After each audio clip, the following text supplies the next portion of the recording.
Hey folks, welcome to Woolpins Gaming Den. Today we're going to unbox the game Boonlake, designed by Alexander Pfister and published by Capstone Games. Boonlake, of course, is the latest game from Alexander Pfister. I expect this to be a heavy Euro game, and I can definitely confirm it's a heavy box. So it's heavy at least in one regard, if not both.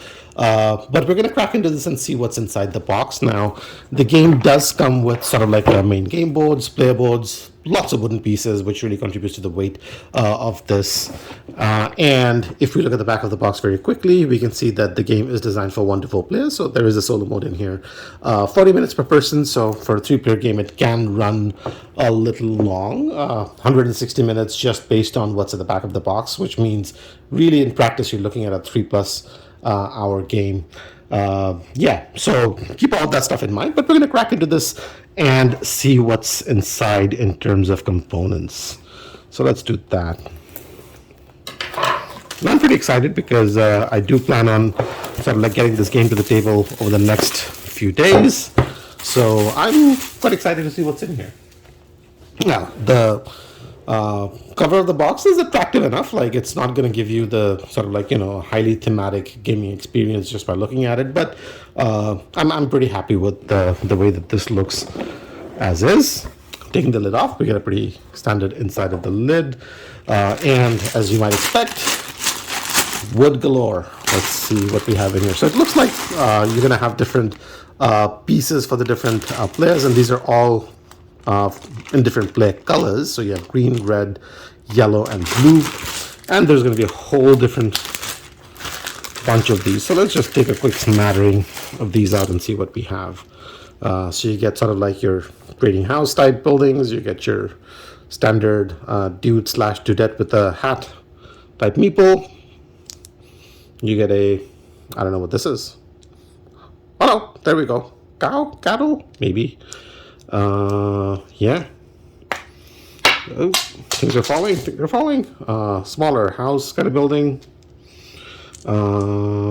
Yeah. So I think that's mostly the kind of stuff we have in here. There's boat style buildings here as well. But generally speaking, I mean, if you've played a Euro game with wooden pieces, you know exactly what these look and feel like. So I'm not going to spend too much time on that because these are pretty standard from that point of view. So let's move these things off to the side so that we can make space for the rest of it. Now, before I get into this, it looks like we have a sticker sheet for some reason. I don't know what this thing does, but I'm not going to take off the stickers just yet because I'm going to try and figure out what it actually does before I do that. But you have this. We have a bunch of Ziploc bags. We get 3 sets of cards. Let's have a look at some of these.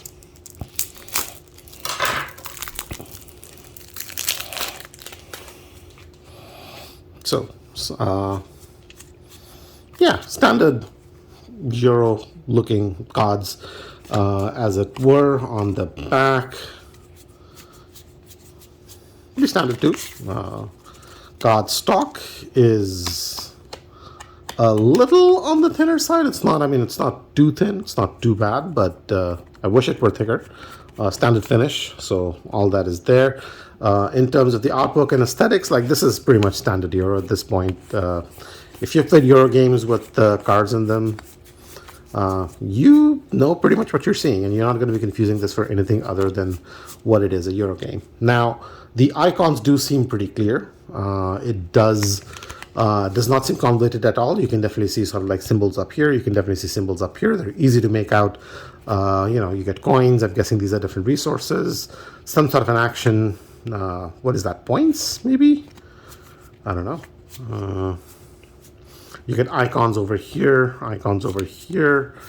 Yeah, I mean, again, artwork aside, they do seem to be functionally quite decent. So that's good. Now, these seem to be very similar as well. So we'll just do a quick scan to reconfirm that we're not missing out anything significant. Back of the cards, all look the same. Front of the cards, yeah, same thing.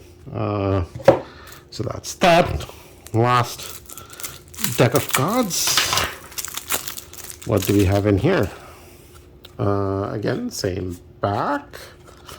Looking at the front, now we have a dude in this one, which we didn't. I don't know if these are character cards. Suddenly we have like, and we're back to the buildings and the landscape and whatnot. But overall, yeah, it seems to be somewhat different because there is additional stuff in here on the side. But anyway, I mean, pretty standard. Overall, icons seem pretty straightforward, easy to get into. I'm pretty sure once you understand the rules, you're not going to be struggling to make out the things in here. Now, rulebook. What do we have? Not a thin rulebook. Definitely a lot of pages going on in here. Boonlake game material, so we see the different pieces. We see how to set up the game. Course of the game. Effects and actions, special effects, play cards, do things, explore. The actions. Oh dear God, we haven't even gotten the actions yet. Okay. Okay. All right. So we have a dedicated section for the solo mode, so that's good.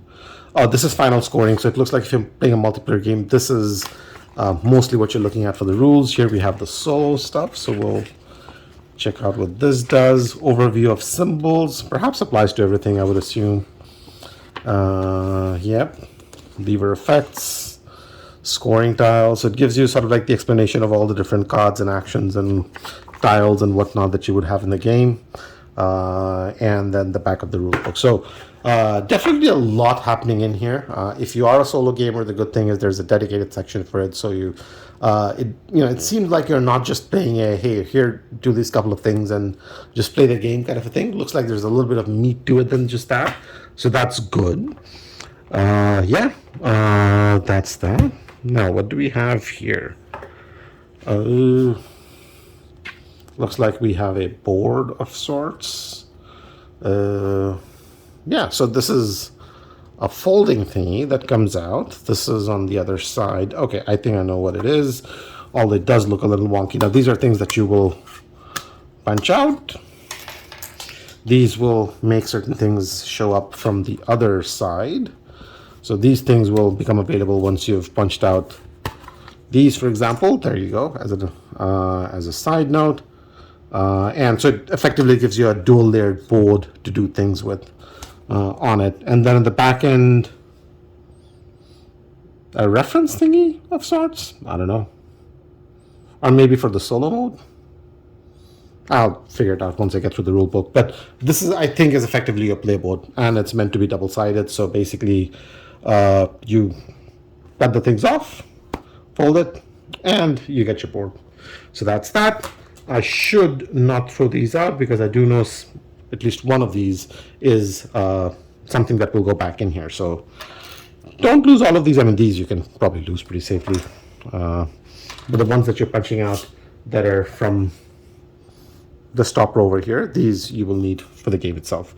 And this needs to be punched out, I would assume, right? Yep, there we go.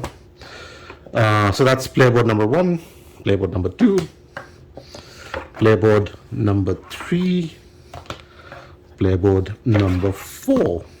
All right. And now we have the game Punchboards. Now, this is a little interesting. It looks like something's decided to punch itself out, and I think it's this guy. Yep. Okay, there we go. Right. What do we have? Lots of different things. Looks like money, I would assume. How do these punch out? Quite easily. No issues there. Thickness, and again, things falling to the side. Thickness is not bad. It's decent. And they're punching out quite well, so that's not a concern either. Right, so that's good. We get, and these punch out too. Oh, I think I know what this is. This is something that will fold as well, because you can fold this to make another dual layered board. And okay, so we now know where the stickers go, because it's a sticker. So this is where the stickers are going to go and make this stay together effectively. So that's that. More tiles. all punching out quite well. I'm not going to go through all of these. Yeah, more tiles. There's a lot of cardboard. Lots of cardboard, people. Also has that brand new cardboardy smell, if you know what I mean, which is quite nice. Well, for me at least, anyway. There we go. So that's that. And then lastly, we have the actual main game board. Now, okay, so this is interesting because it looks like we have only one of these. So maybe it's like a common action thing that you're putting tiles on and taking actions from, as opposed to each player having one for themselves. Huh. Okay. I did not figure that. I thought each player might have one of their own, but obviously that is not the case. And the board itself, it's not a large board. I would say it's probably sort of like a medium to a standard size board. This is what you would get in probably most of your games where you have a full size board. It's not that trifold, much larger ones that you get with some, but definitely pretty standard Euro-ish. You have your points rack going around. You have different slots over here for, I assume, tiles, perhaps. Places where you're going to put down other tiles, player counters, sort of like going on in here. Tracks you're moving up on. It's yeah, I mean, I assume this is going to be very, very functional. I'll maybe just quickly zoom in so that you can make out the detail on the artwork on some of these. If you've played a Euro game, you know what to expect by combination of this and your experience. So that's good or bad depending on how you look at it. I think it's all right. I don't think that's necessarily a bad thing, but overall, that's all the stuff that comes in the box for Boonlake. Now, in terms of components, I think I'm pretty happy with it. It is a Euro game at the end of the day. The components are pretty standard Euro fare. Lots of cardboard, lots of wood. That definitely adds to the weight and the heft, but obviously as you sort of like punch those things through and get them out, I assume the final box is not going to be as heavy as it were, but everything seems to be in order. Card stock, wish it were a little bit thicker, but it's not bad. It's I think it works fine. The iconography in everything that I've seen so far looks pretty legible and easy to get through. Rulebook has visual cues and whatnot, but again, without going through it in more detail, I can't really comment on how easy it might be for you to get into yourself or not. But that's it. That's everything that comes in the box for Boonlake. Thanks for watching, guys. If you have any thoughts, comments, suggestions, feel free to leave them down below. I'll get to them as soon as I can. And if you enjoyed the video, and if you sort of like other unboxings, reviews, tutorials, and videos on video games, I do have a lot of them going live on my channel on a regular basis. Do subscribe to it. We'll keep you up to date on all of that stuff. In the meanwhile, thanks for watching, and I'll see you in the next one. Take care.